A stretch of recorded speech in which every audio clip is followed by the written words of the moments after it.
Recording जो है वो मेरी इम्प्रूवमेंट के लिए भी है, केवल उसको स्टोर करना या कोई हड़बड़ी खड़ा करना ऐसा मेरा उद्देश्य नहीं है।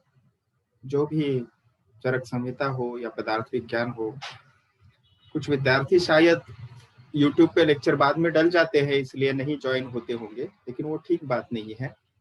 क्वेश्चन एंड आंसर सेशन हम रिकॉर्ड नहीं कर रहे, और मेरे ख्याल से वो डिस्कशन ज्यादा महत्वपूर्ण है जितना भी होता है। तो चलिए विषय को शुरुआत करते हैं। पहले से हम रेट है, तो मैं सबकी पहले माफी चाहता हूँ कि हमने देरी से शुरुआत की। विद्यार्थियों की संख्या बढ़ रही है, ठीक है, अच्छी बात है। कम से कम आधा कोरम तो होना चाहिए, इसी मेरी खुद की अपेक्षा है। आज का हमारा ये लेक्चर चरक विमान स्थान सिद्धि स्थान का 8वां अध्याय, अंतिम अध्याय है, और उसमें विशेषतः वाद मार्ग हम अभी उसका डिस्कशन कर रहे हैं।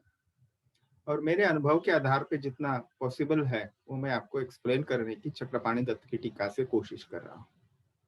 तो वाद मार्ग टोटल 44 है, और उसमें से हम आज 37 नंबर शुरुआत करने जा रहे हैं। अतीत काल, दैट इज डिलेड परफॉर्मेंस। अब अतीत काल के बारे में विशेषतः 58 नंबर श्लोक देखिए आपके सामने है। अथ अतीत कालम नाम यत् पूर्वम वाच्य तत्पश्चात उच्यते तत्कालातीतत्वात् अग्राह्यम भवति इति। तो यहाँ पे चक्रपाणि दत्त उसको स्पष्ट करते हैं, यत् पूर्वम वाच्य तत्पश्चात उच्यते इति यथा निगमनम अभिधाय पश्चात प्रतिज्ञा उच्यते।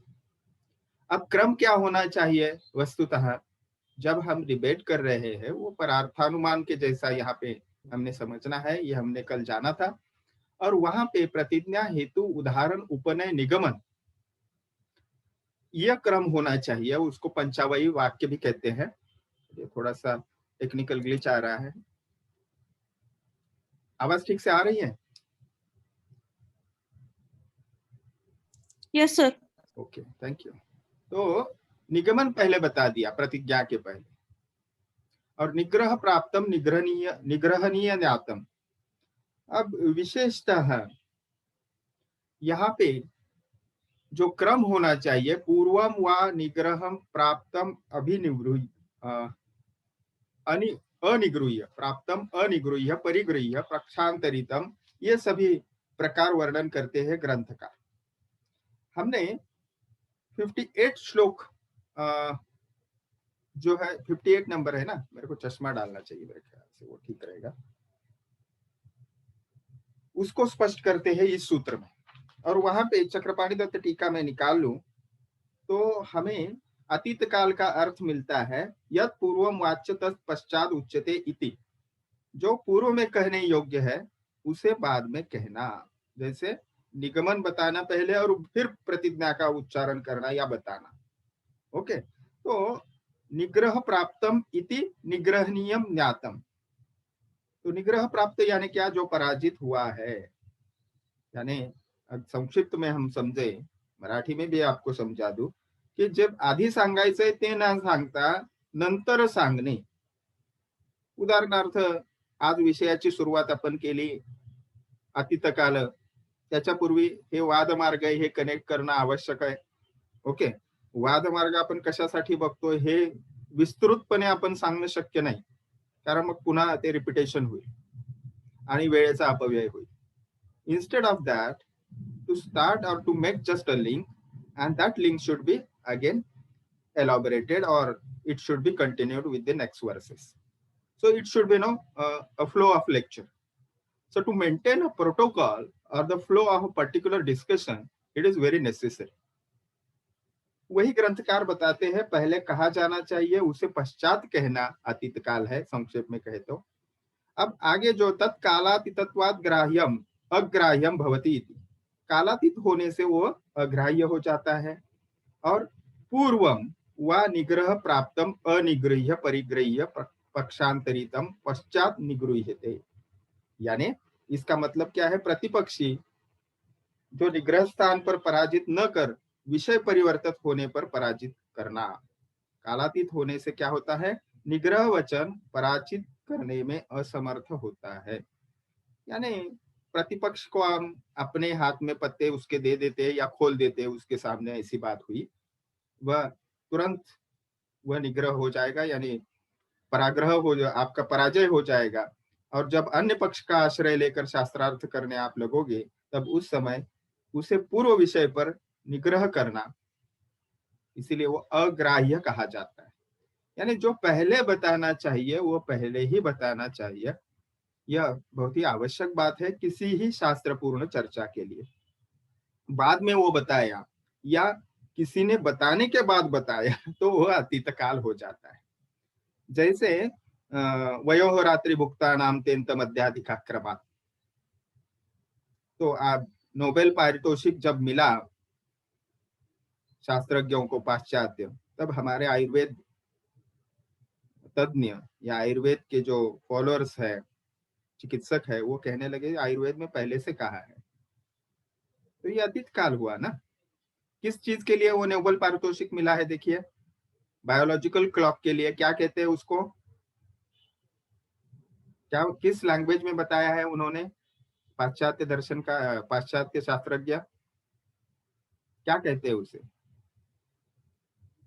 कोई आप में से बताएगा? भार्गवी? यानी अह और रात्र, ये जो समय का चक्र रहता है, उसके अनुसार जो दिनचर्या आयुर्वेद में बताई है, या निसर्ग का नेचुरल एटमॉस्फेयर में जो चेंजेस होते हैं, उसके अकॉर्डिंगली हमने अपना बायोलॉजिकल क्लॉक बॉडी का सेट करना चाहिए। ये जो थियरी आयुर्वेद में बताई गई है पहले से, वो किस लैंग्वेज में बताने के, या उस सिद्धांत को क्या भाषा में बताया है? कोई कहेगा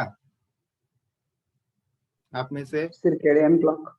एकदम बरोबर। विशाल बोलला का? कोण बोलला? हो sir. Good, very good, that is perfect answer. और उन्होंने फिर ये बताने के बाद हम कहते हैं कि भाई आयुर्वेद में बताया था, कोई दिक्कत नहीं, आपने उस पद्धति से पहले बताना चाहिए था, नहीं तो वो क्या हो जाएगा? अतीत काल। आप पराजित हो गए उसमें। जब कोई पेटेंट ले लेता है तो आप कहते हैं इसको पेटेंट लेने की क्या आवश्यकता है, यह शास्त्रीय धरोहर है या शास्त्र की धरोहर है, भारत की धरोहर है। आपको जो एस्टैब्लिश्ड मेथोडोलॉजी है आज की अपना क्लेम करने की, वो आपको रखनी आनी चाहिए, नहीं तो वो अतीत काल हो जाता है। ठीक है, एग्जाम्पल एज इट इज तो नहीं है, लेकिन अतीत काल क्या है वो समझने के लिए मैंने आपको बताया। ओके, ऐसे ही और बहुत सारी चीजें हैं। जब हम पदार्थ विज्ञान में बात करते हैं अधोदेश संयोग हेतु, हाँ, उसको क्या कहते हैं? एनीवे, मैं आपको प्रश्न नहीं पूछूंगा, ये ऑनलाइन लेक्चर है, तो कभी कभी वो मोनोटोनस हो जाता है, इसलिए बीच में आपको लेने की कोशिश करता हूं मैं। तो उसको फिर गुरुत्वाकर्षण, ये न्यूटन ने बता दिया, न्यूटन भाई ने हमारी बात उठा दी वगैरह हम कहते हैं, तो ये अतीत काल है। मैं इससे खुद सहमत नहीं हूँ, हमने उस पद्धति से बताना चाहिए। उस वक्त के लोगों का उद्देश्य कुछ और था, इसीलिए वो नहीं बता पाए उस वक्त, काल दृष्टया हम कहेंगे दर्शनकार हमारे या भारतीय जो आचार्य थे। लेकिन अभी तो आपको मेथोडोलॉजी सब पता है, एस्टेब्लिश है, उसको आपने उसी पद्धति से पूर्ण जगत के सामने रखना चाहिए। चलिए 38 नंबर देखते हैं, उपलम्भ। अथ उपलम्बाः उपलम्भो नाम हेतुर्दोष वचनम यथा पूर्वम अहेतो हेत्वाभास व्याख्याता। तो हेतु में दोष निकालना, इसको ही क्या कहते हैं? उपलम्भ कहते हैं। उपालंभ एक्चुअल प्रोनाउंसिएशन शुड बी। उपालंभ क्या है? तो हेतु में दोष निकलना। जैसे अभी इसके पूर्व का जो हमने 36 नंबर वाद मार्ग देखा, उसको अहेतु कहते हैं। वही उदाहरण यहाँ पे, हेतुवत आभासंत इति हेत्वाभासा, ये व्याख्या हमने पदार्थ विज्ञान विषय में देखी है, तो वो यहाँ से आती है। चक्रपाणी दत्त जी यहाँ पे वो कोट करते, हेतुवत आभासंत इति हेत्वाभासा। तो कालातीत के बाद हेत्वाभास आता है, और हेतु की तरह आभासित होना, इतना ही उसका अर्थ है। कालातीत होने के कारण जो न कहा जाए, जो हेतु असिद्ध हो, इन दोनों का भी यहाँ कथन न होते हुए ग्रहण होना, उदाहरणार्थ अहेतु के बारे में जो कहा है। अब इसको थोड़ा सा pointing out defects in causality as explain earlier under the heading of अहेतु, फैलिशियस और अपरेंट रीजन. फैलिशियस और अपरेंट रीजन इज अहेतु और हेतुआभास. Okay, so it is not able to prove this साध्य, उससे साध्य की निश्चिति नहीं होती. इस पद्धति से सदोष हेतु का कथन करना ही उपालंब है. Pointing defects in the causality. Anyway, sorry, causality. 39 number परिहार. अथ परिहाराः. परिहारो नाम तस्य एव दोषवचनस्य परिहरणम, यानी दोष युक्त वचन की कमी को दूर करना परिहार कहते हैं. दोष युक्त जो भी वचन कहे हैं उसको दुरुस्त करना, बाद में उसको वहां से निर्दोष बताना, इसी को परिहार कहते हैं. जैसे यथा नित्यम आत्मानि शरीरस्थे, तो नित्य आत्मा के शरीर में रहने पर जीवन के लक्षण क्या होते हैं? सुख दुख, इच्छा द्वेष, प्रयत्न इत्यादि. तो ये चरक्षारिस्थान प्रथम अध्याय में जो भाग आपने किया है, आत्मा शरीरात असल्याची लक्षणे, तथा उसके शरीर से निकल जाने पर जो लक्षण नहीं उपलब्ध होते, इसलिए आत्मा शरीर से पृथक है और नित्य है, ये बताना, इसको क्या कहते हैं? परिहार. Is it clear? तो ये आगे भी थोड़ा सा भाग आएगा परिहार का. हम इतना ही मतलब अगर ले लें संक्षेप में, कि दोष युक्त वचन की कमी को दूर करना. तो नित्य आत्मा पहले बता दिया, और उसका नित्यत्व का स्पष्टीकरण बाद में करना, यह परिहार है. Okay, so that is the to correcting the defect, और to correcting we can say any deformity or any less explained things which are explained by later immediately, that is parihar. उसके बाद 40 नंबर प्रतिज्ञा हानि. तो प्रतिज्ञा ये सबसे पहले आती है, और उसके ही अगर दोष कुछ आ जाए तो ये ठीक नहीं है डिबेट में या वाद में. तो प्रतिज्ञा हानि बताते हैं. प्रतिज्ञा हानिर नाम सा पूर्वग्रहिताम प्रतिज्ञाम पर्यनुयुक्तो यत् परित्यजति. तो पूर्व में जो प्रतिज्ञा की गई है, वह उसका पराजित अगर वह व्यक्ति होता है, वो सिद्ध नहीं कर पाता, तो उस पूर्व प्रतिज्ञा को त्याग कर देना, और वह अपना निग्रही हो जाएगा, अन्य भाषा में कहे तो जो प्रतिज्ञा की गई है अभ्यनुज्ञा नाम सा या इष्टापत्ति, तो अभ्यनुज्ञा बाद में आती है. हमें यहाँ पे प्रतिज्ञा हानि देखिए, प्रतिज्ञा हानि का श्लोक यहाँ पे है. प्रतिज्ञा हानिर्नाम सा पूर्वग्रहीतां प्रतिज्ञां पर्यनुयुक्तो यत् परित्यजति यथा प्राक् प्रतिज्ञां कृत्वा नित्याः पुरुष इति इत्यादि. ओके, तो अनित्य इति, यानी हम सिद्ध करने का प्रयास कर रहे, पूर्व में प्रतिज्ञा की है पुरुष नित्य है, लेकिन प्रतिपक्षी जब कोई अपने तर्क दे के उसको पराजित होने लगता है वह व्यक्ति, तो पूर्व पक्ष वाले की जो प्रतिज्ञा होती है कि पुरुष नित्य है, उसी को छोड़कर वो पुरुष अनित्य है, ये स्वीकार करने लगता है या स्वीकारता है, इसको परिहार कहते हैं. बिल्कुल सिंपल है. सॉरी, प्रतिज्ञा हानि कहते हैं, नॉट परिहार, प्रतिज्ञा हानि. तो सिंपल है, वर्ड टू वर्ड मीनिंग भी आपने ध्यान में रखा तो ध्यान में आएगा. ये प्रतिज्ञा हानि. उसके बाद ये अभ्यनुज्ञा, हेतुअंतर, तो अर्थांतर, ये इकट्ठा शॉर्ट में बताए. तो अभ्यनुज्ञा सबसे पहले. तो अभ्यनुज्ञा नाम सा य इष्ट अनिष्ट अभ्युपगमा. तो इष्ट अनिष्ट का स्वीकार करना, इसको अभ्यनुज्ञा कहते हैं, यानी तर्क को स्वीकार करना. तो व्हाट इज अभ्यनुज्ञा? यहाँ पे अगर हम अंग्रेजीकरण हम देखेंगे, कभी कभी अंग्रेजी ठीक से और इजीली समझ में आता है. तो acceptance of the desired as well as undesired situations, तो दैट इज अभ्यनुज्ञा. इष्ट अनिष्ट अभ्युपगमो यथा भवान चौर इति उक्ते स्वदोषम अपरिवृत्य वचनम भवान अपि चौर इति। चक्रपाणी दत्त उदाहरण के साथ अभ्यनुज्ञा समझाते हैं। अभ्यनुज्ञा के बारे में वह स्वयं स्पष्ट कर देते हैं कि कोई यह कहता है, सपोज कि भवान चौर यानी आप चोर हो, ऐसा कहने पर अपने दोष का परिहार न करते हुए यह कहना, यानी मेरे ऊपर किसी ने आरोप लगाया आप चोर हो, समझो अपने विशाल ने लगाया, तो मैं चोर नहीं हूं ये सिद्ध करना चाहिए डिबेट में या वाद में। तो वो छोड़ के मैं कहता हूं आप भी चोर हो, यानी अपनी कमी निकालना किसी को अच्छा नहीं लगता है, तथा दूसरे को चोर कहना ये बहुत आसान होता है। इसी को न्यायिक क्या कहते हैं? मतानुज्ञा। न्याय दर्शनकार इसको मतानुज्ञा कहते हैं। ठीक है, तो बहुत आसान है समझ में। तो अभ्यनुज्ञा, अभ्यनुज्ञा के बाद हेतुअंतर। हेतुअंतर is the change in statement of cause.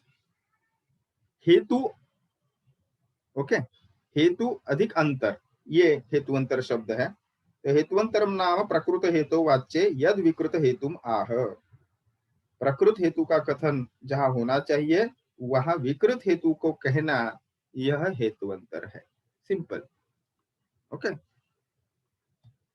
विकृत हेतु यानी इसको हम अन्य भाषा में, सॉरी, अगर समझे तो इम्परफेक्ट हेतु देना, जैसे हमने इसको बहुत अच्छे से समझा है और नैयायिकों के ही भाषा में समझा है। हेतुआभास में असिद्ध हेतुआभास हो या फिर जो भी वहां पे सैद्धांतिक इत्यादि, हमने बहुत बातें की है। कौन से प्रकार है हेतुआभास के? मुख्य, विरुद्ध, ये पांचवा छोड़ के अन्य बताइए। कोई पॉसिबल है बताना?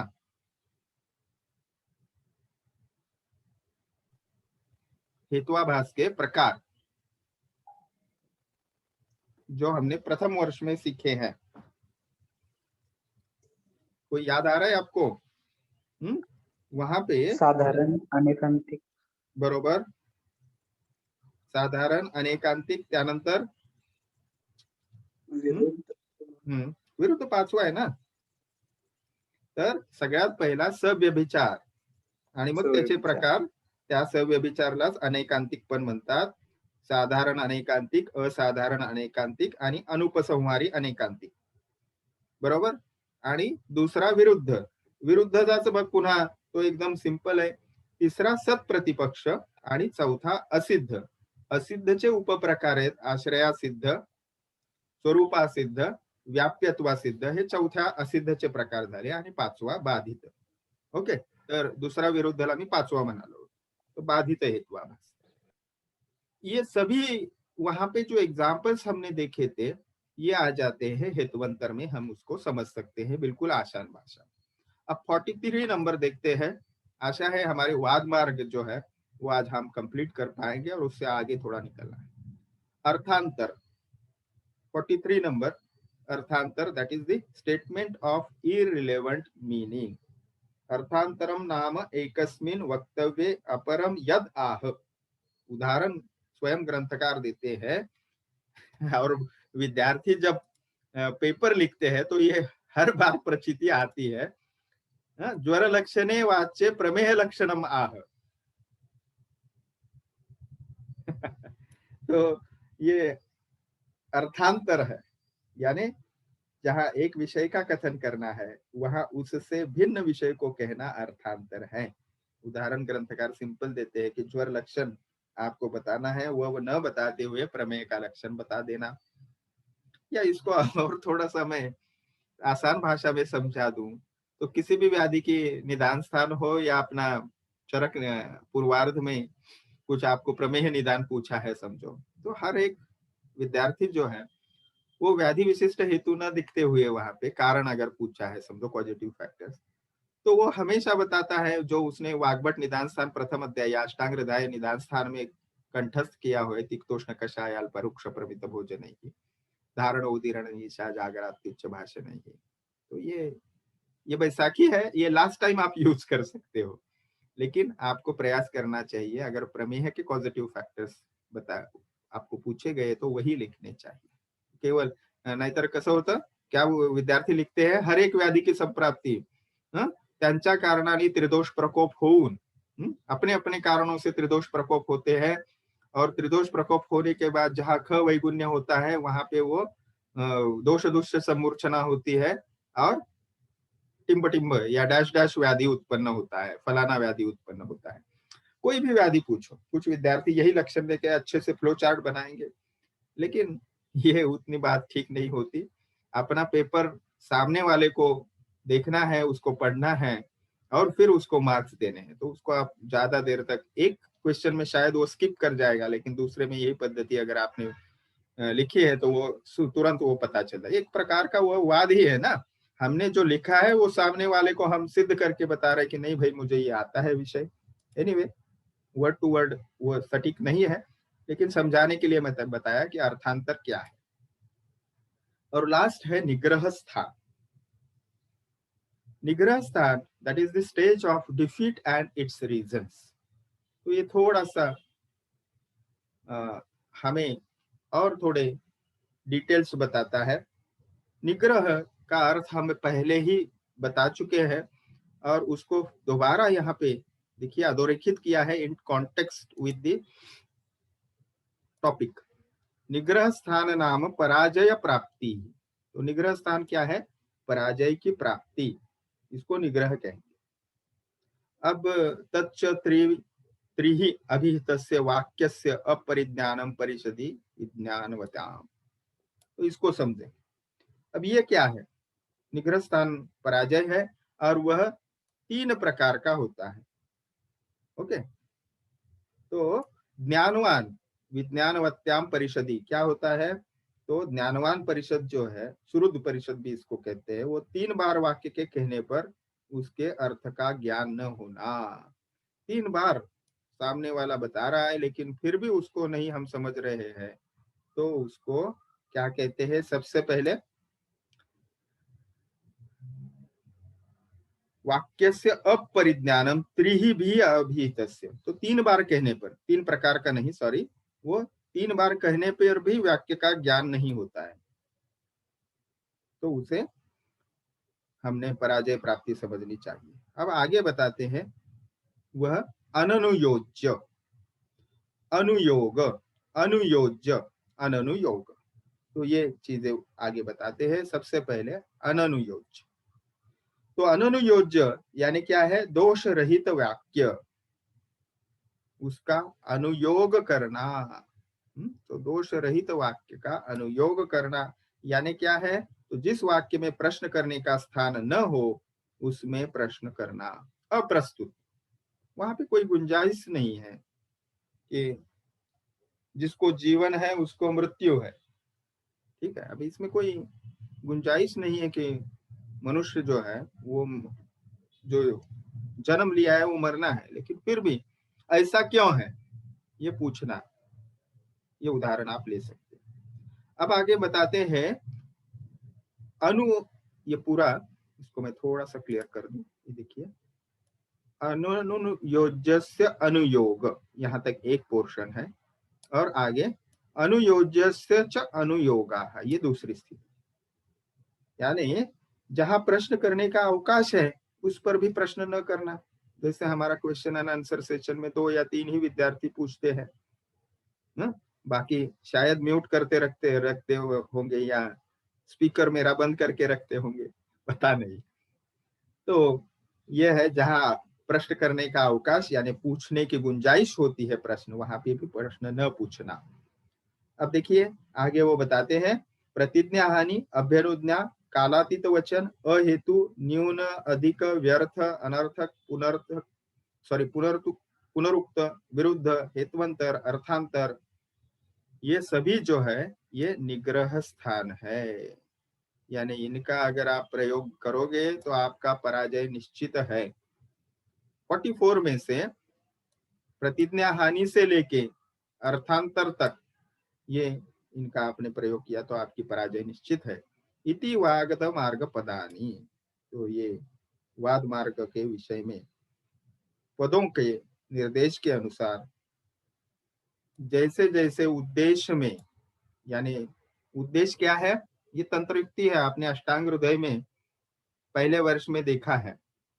तो वहां पे जो 44 तंत्र सॉरी वाद मार्ग बताए हैं, उसकी जो गणना की है श्लोक क्रमांक 27 में, तो वह निर्देश है, वह सॉरी उद्देश्य है, यानी क्या हम आगे जाके देखने वाले हैं उसको इकट्ठा बताना, उसको उद्देश्य तंत्र युक्ति कहते हैं। और यहाँ पे यथा उद्देश्यम अभिनिर्दिष्टानि, वहां पे जैसे उल्लेख किया है या उद्देशित किया है, उद्देश्य में जैसे बताया है, उसी क्रम से हम यहाँ पे उसको समाप्त करते हैं। तो इति वादमर्गा पदानि, इस पद्धति से यहाँ पे वह श्लोक कंप्लीट करते हैं। तो ये श्लोक क्रमांक 67 सॉरी 66 तक वाद मार्ग जो है वो पूरे आ जाते हैं। अब आगे थोड़ा और हमको समझना है वाद के ही बारे में, उसको देखते आगे चलेंगे।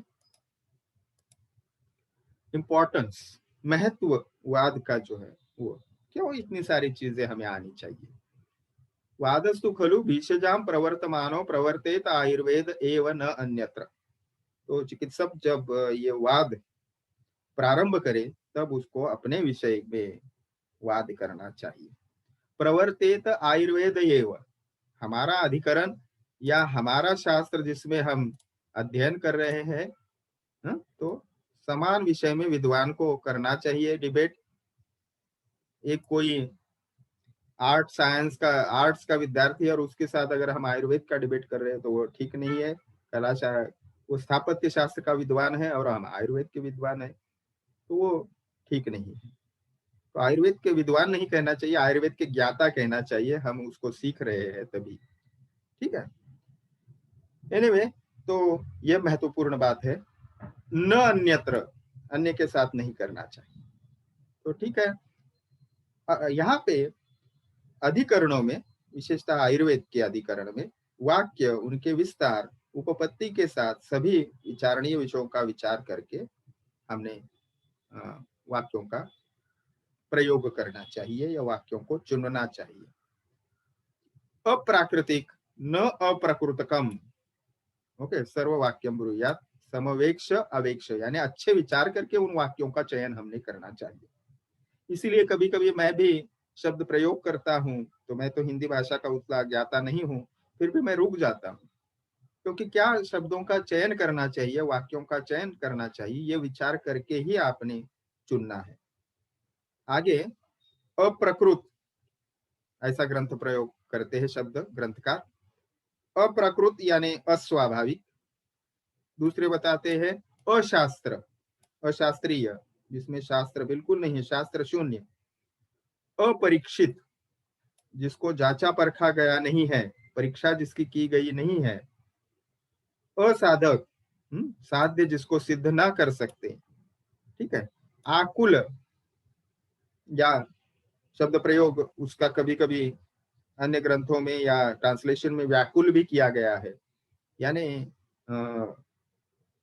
जो सामने वाले को तकलीफ दे, ऐसे आकुल शब्द या मलिन शब्द।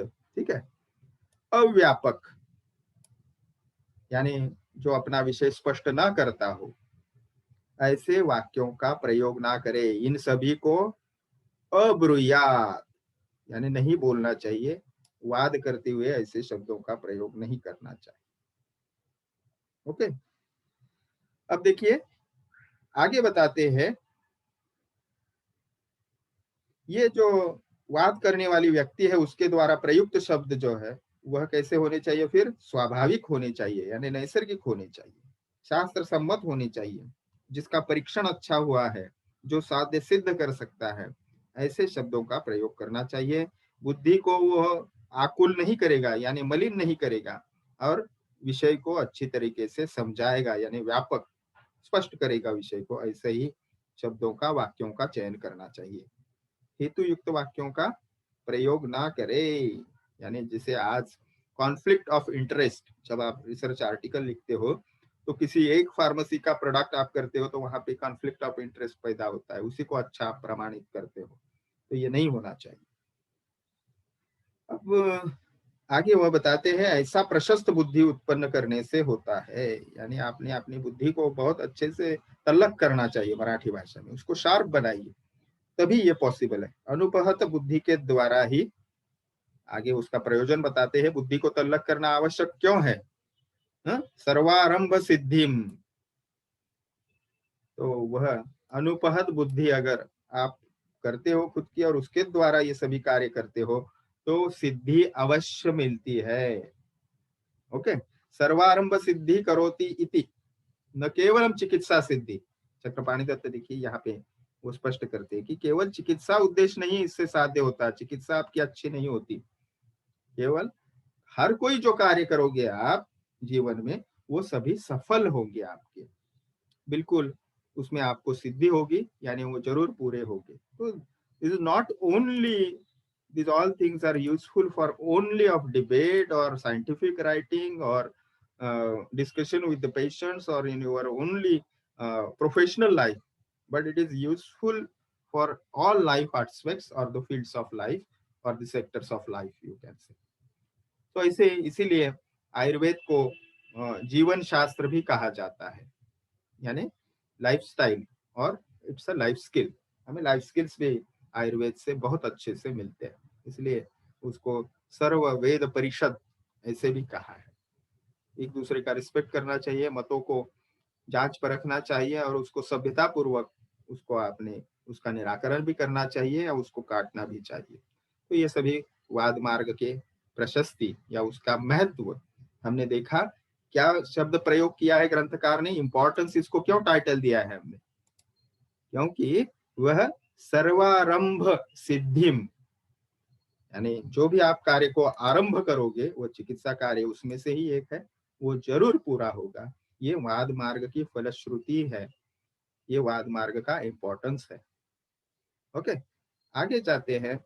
इसको दशविध परीक्षा विषय, the most frequently asked question I should say from Charak पूर्वार्ध, ये एलएक्यू में पूछा जाता है, न केवल एसएक्यू के लिए तो पूछने की उसमें गुंजाइश है, जैसे कारण करण स्वतंत्र रीत्या पूछा जा सकता है स्वतंत्र रूप से, लेकिन एलएक्यू के लिए बहुत बार पूछा गया ऐसा ये प्रश्न है। और हमेशा इसको लिखते हुए कुछ न कुछ गड़बड़ी होती है, क्योंकि 10 ऐसा शब्द या 10 घटक बताते हुए अन्य भी जगह वहां रेफरेंसेस आते हैं, तो विद्यार्थी इधर के उधर कर देते हैं और उसे अर्थांतर हो जाता है। चलिए वो क्या है, 68 नंबर वर्ष, इमानी खलु तावद इह कानिचित प्रकरणानि भीषजाम ज्ञानार्थम उपदेक्षामः ज्ञानपूर्वकम ही कर्मणाम समारंभम प्रशंसन्ति कुशलाः। ये बहुत महत्वपूर्ण श्लोक है कि जाने बिना ज्ञान पूर्वक कर्म ही आपने प्रारंभ करना चाहिए, उसको ठीक से जांच परख से ही उसको आप उसमें उस कार्य को भाग लेना चाहिए। अगर जाने बिना आपने उसको प्रयास किया तो वो सिद्ध नहीं होगा, उसमें आपको यश नहीं प्राप्त होगा। ठीक है, तो इमानी खलु तावद यह कानिचित प्रकरणानि भीषजाम ज्ञानार्थम उपदेक्षामः। तो चरकाचार्य कहते हैं अभी जो अभी तक विषय सभी बताए हैं वो चिकित्सक जो है उनकी ज्ञान की वृद्धि के लिए बताया है। ठीक है, और कुशल लोग ये ज्ञान बढ़ा के, इन सभी विषयों से ज्ञान बढ़ा के ज्ञान पूर्वक कर्म को, किसी भी कर्म को शुरुआत करे, और ऐसे ही कर्म की प्रशंसा ज्ञानवान लोगों के द्वारा की जाती है। ज्ञान पूर्वकम ही कर्मणाम समारंभम प्रशंसन्ति कुशला। और ये ज्ञान पूर्वक कर्म फिर कौन कौन से हैं, हम इसी लिंक को जुड़ेंगे क्वेश्चन एंड आंसर के लिए। ठीक है, हमारी समय मर्यादा खत्म हो रही है, तो वो कौन से 10 घटक है, ज्ञात्वा ही कारण करण कार्य योनि कार्य कार्यफल अनुबंध देश काल प्रवृत्ति उपायान सम्यक अभिनिर्वर्तमानाः कार्य अभिनिवृत्त आविष्ट फलानुबंधम कार्यम अभिनिवर्तयति अनहित महता यत्तेन कर्ता। तो यहाँ पे हम रोकते हैं विषय को और दोबारा